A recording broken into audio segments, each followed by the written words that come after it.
आज जैसा कि हमने लिखा है मेंसुरेशन यानी क्षेत्रमिति, इसके बारे में आज हम लोग चर्चा करेंगे कि क्षेत्रमिति होती क्या है और क्षेत्रमिति के अंतर्गत हम किन किन परिमाणों का उत्तर ज्ञात करते हैं। जैसे क्षेत्रमिति कहते किसको है, तो किसी भी क्षेत्र की जो माप होती है उसको हम क्षेत्रमिति कहते हैं। जैसे अगर कोई क्षेत्र आयत के आकार का है यानी आयताकार है, तो आयताकार कैसे होगा, इसमें एक लंबाई वाली भुजा होगी और दूसरी चौड़ाई की भुजा होगी।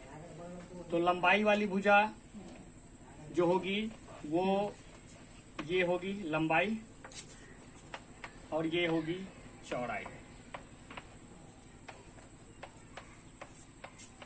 यानी आयताकार वह क्षेत्र है जिसमें एक लंबाई की भुजा और एक चौड़ाई की भुजा होती है। अगर हम कहें कि इसका परिमिति निकालना है तो आयत की परिमिति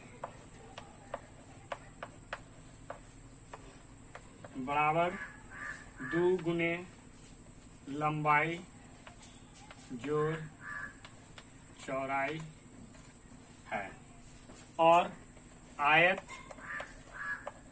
की क्षेत्रफल बराबर लंबाई गुने चौड़ाई होती है। और जैसा कि इसकी इकाई के बाद चर्चा करें तो इसमें हम इकाई इसका लेते हैं, क्योंकि लंबाई और चौड़ाई दोनों को लिया जाता है। अगर उसकी इकाई मीटर में होगी तो वो मीटर लिखेंगे, सेंटीमीटर में होगी तो सेंटीमीटर, और इसमें लंबाई गुने चौड़ाई होती है इसकी क्षेत्रफल, तो इसका जो इकाई होगा वो मीटर स्क्वायर हो या सेंटीमीटर स्क्वायर हो, ये होती है। ठीक है, अब इसको हम एक उदाहरण लेकर इसको समझाएंगे कि कैसे इसका हम परिमिति निकालेंगे और कैसे इसका क्षेत्रफल निकालेंगे। अगर हमने मान लिया लंबाई है 15 मीटर और चौड़ाई 12 मीटर, तो अगर कहा जाए कि हम आयत की परिमिति कैसे ज्ञात करेंगे, तो आयत की परिमिति ज्ञात करने के लिए उसकी फॉर्मूला जो है, उसकी सूत्र जो है उसको यूज करेंगे और उसके द्वारा हम आयत की परिमिति ज्ञात करेंगे। तो सबसे पहले आयत की परिमिति ज्ञात करने के लिए उसकी आयत की सूत्र को हम लिखेंगे और उसका मान हम जो भी लंबाई और चौड़ाई का जो मान है उसमें हम डालेंगे और ज्ञात करेंगे कि कैसे आयत की परिमिति निकलेगी। तो आयत की परिमिति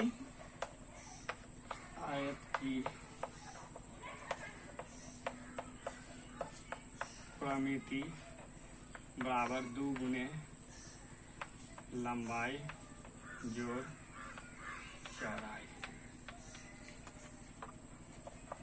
2 लंबाई का मान है 15 मीटर जोड़ चौड़ाई का मान 12 मीटर। तो पहले बोर्ड मास के नियम के अनुसार हम सबसे पहले ब्रैकेट का काम करते हैं। तो ब्रैकेट के अंदर 12 और 15 को जोड़ते हैं, तो 5 और 2 को जोड़ेंगे 7 और 1 और 1 को जोड़ेंगे तो होगा 2, और ये ब्रैकेट में ही रहता है। तो इसका मतलब है कि 2 को हम 27 के साथ में गुना करेंगे तो आएगा 54, जो होगा मीटर में, क्योंकि इसकी परिमिति इकाई मीटर में ही रहेगी। उसी तरह अगर हम इसका क्षेत्रफल निकालेंगे, आयत का क्षेत्रफल, आयत का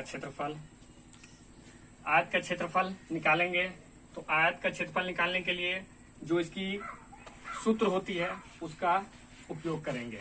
जैसे आयत का क्षेत्रफल निकालने के लिए इसका सूत्र है लंबाई गुने चौड़ाई। लंबाई का जो मान है वो है 15 मीटर और चौड़ाई का जो मान है वो है 12 मीटर।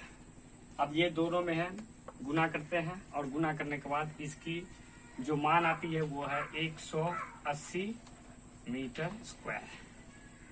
तो ये है काफी आसान तरीका से हम इसकी परिमाप यानी परिमिति और इसकी क्षेत्रफल को हम ज्ञात कर सकते हैं। इसके अलावा हम जैसे त्रिभुज हो, वृत्त हो, चतुर्भुज हो, उसकी परिमिति और परिमाप कैसे ज्ञात करेंगे, वर्ग हो, ये सारी क्षेत्र का अगर परिमिति और परिमाप ज्ञात करना रहेगा तो बारी बारी से हम देखते हैं और उसका फॉर्मूला को लिखते हैं।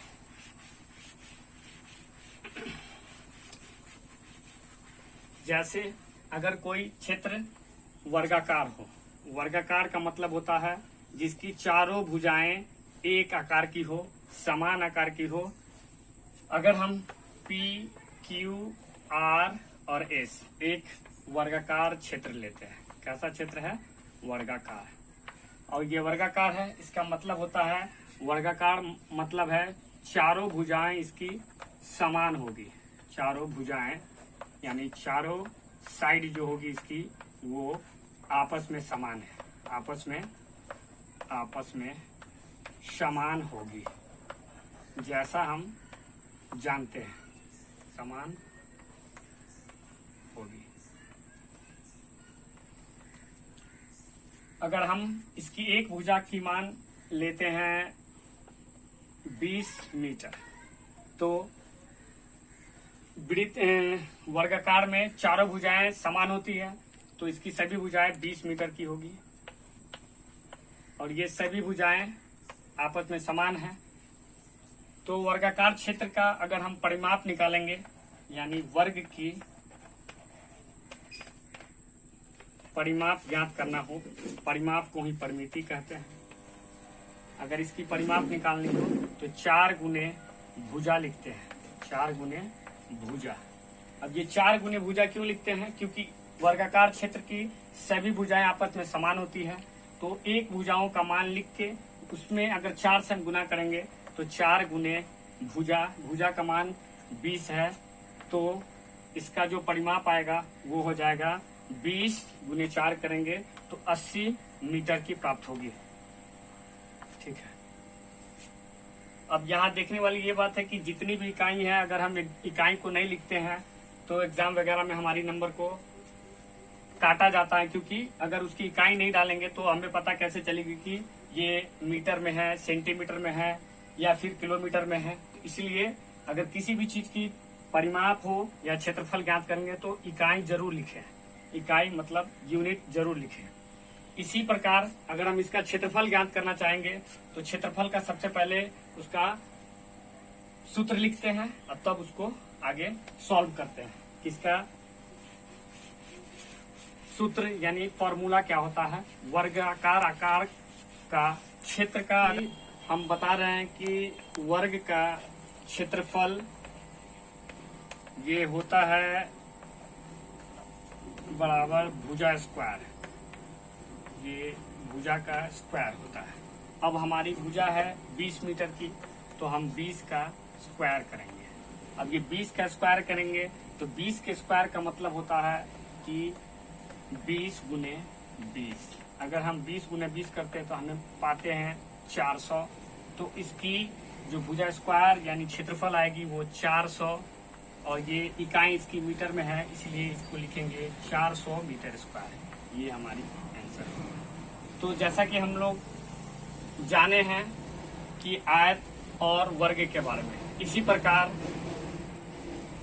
वृत्त के बारे में चर्चा करेंगे और त्रिभुज के बारे में चर्चा करेंगे। उसकी भी परिमाप, उसकी क्षेत्रफल के बारे में हम आगे चर्चा करते हैं और आगे देखते हैं कि ये कौन कौन सा फॉर्मूला, कौन कौन सा सूत्र इसमें लगा के और इसकी परिमाप और क्षेत्रफल ज्ञात किया जा सकता है। उसी प्रकार आगे हम आपको त्रिभुज और वृत्त के बारे में बताते हैं। ये त्रिभुज क्या है और वृत्त क्या होती है, वृत्त में कौन कौन सा पद को लिया जाता है और उसके बारे में पढ़ा जाता है। जैसे त्रिभुज, त्रिभुज क्या है?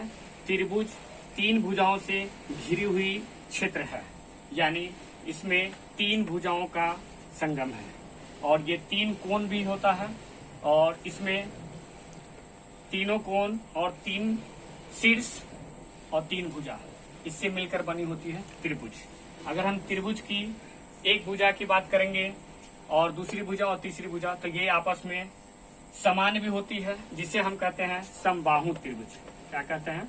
समबाहु त्रिभुज, समबाहु त्रिभुज। अब ये समबाहु त्रिभुज हुई तो समबाहु त्रिभुज में जो जिसकी तीनों भुजाएं आपस में समान हो उसे कहेंगे समबाहु त्रिभुज। यानी अगर इसकी तीनों भुजाएं समान होगी तो AB बराबर होगी BC और BC बराबर होगी AB। अगर हम AB को 6 सेंटीमीटर लेते हैं तो ऑटोमेटिक जो है BC भी 6 सेंटीमीटर होगी और AB भी होगी 6 सेंटीमीटर। और इसकी अगर परिमाप निकालनी होगी तो परिमाप निकालने के लिए समबाहु त्रिभुज की परिमाप जो होगी वो समबाहु त्रिभुज की परिमाप अगर निकालनी है तो समबाहु त्रिभुज की परिमाप निकालने के लिए इसका सूत्र जो हम लिखते हैं वो लिखते हैं 3 गुने भुजा। 3 गुने भुजा, क्योंकि इसकी तीनों भुजाएं आपस में समान होती हैं, इसके लिए हम 3 गुने भुजा, भुजा लिखेंगे 6, यानी 3 गुने 6 करेंगे तो 18 और ये होगी सेंटीमीटर इकाई में। तो त्रिभुज की परिमाप, समबाहु त्रिभुज की परिमाप, ये जो निकल के आई, क्या निकल के आई, इसकी परिमाप यानी परिमिति 18 सेंटीमीटर का। क्योंकि ये सेंटीमीटर में इसकी भुजा है तो जिस प्रकार अगर सेंटीमीटर इकाई है तो सेंटीमीटर लिखेंगे, अगर ये मीटर इकाई रहेगी तो मीटर लिखेंगे, यानी जो यूनिट रहेगा उसी को हम यूज करेंगे। और आगे हम इसका क्षेत्रफल भी देखते हैं कि इसका क्षेत्रफल कैसे ज्ञात करेंगे। तो देखते हैं कि इसका क्षेत्रफल हम कैसे समबाहु त्रिभुज का क्षेत्रफल निकलता है। अब ये समबाहु त्रिभुज का क्षेत्रफल जो होता है, समबाहु त्रिभुज का क्षेत्रफल बराबर होता है √3/4 इंटू भुजा स्क्वायर इंटू भुजा स्क्वायर। तो √3/4 इंटू भुजा स्क्वायर, जैसा कि हम जानते हैं √3/4 इंटू भुजा का स्क्वायर। तो √3/4 इंटू भुजा स्क्वायर, अब इसकी मान हम डालते हैं, भुजा की मान कितनी है, तो √3/4 गुने ये जो भुजा है, ये भुजा है 6, इसकी स्क्वायर करेंगे, ठीक है। स्क्वायर करने के बाद हम पाते हैं कि √3/4, 6 का स्क्वायर करते हैं तो 36 पाते हैं, और 4 से हम अगर इस 36 को कट करेंगे तो 9 टाइम्स कटेगा, 9 मरतबे कटता है, तो 9√3 हम पाते हैं इसका क्षेत्रफल। ये हमारी इसकी क्षेत्रफल है। तो इसी प्रकार हम अगले त्रिभुज के बारे में चर्चा करते हैं कि अगला जो त्रिभुज होता है जो समान रूप से जिसकी भुजा समान हो न हो, और क्या उसकी कैसे हम उसकी क्षेत्रफल ज्ञात करेंगे उसके बारे में हम चर्चा करते हैं। तो देखते हैं आगे। जैसे एक त्रिभुज का क्षेत्रफल होता है जो समबाहु त्रिभुज हो या कोई अलग त्रिभुज हो, त्रिभुज को देखते हैं। जैसे हम इसमें से चर्चा कर लेंगे सबसे पहले कि इसकी भुजा समान हो या ना हो, कोई दिक्कत नहीं है। तो चर्चा करेंगे तो लिखते हैं त्रिभुज का क्षेत्रफल, जिसमें 1/2 गुने आधार गुने ऊंचाई। अब ये आधार गुने ऊंचाई, तो ऊंचाई जो होगी एक त्रिभुज में, उसकी ऊंचाई होगी किसी भी शीर्ष से डाला गया जो लंब होता है उस लंब की लंबाई होगी, वही ऊंचाई होगी। जैसे इसमें जो है इसकी ऊंचाई होगी AH, अगर ये AH है इसकी ऊंचाई, अभी AH के मान अगर हम 7 लेते हैं और इसका आधार का जो मान है वो पहले से ही पता था कि 6 है, 6 सेंटीमीटर, और ऊंचाई इसका है 7 सेंटीमीटर।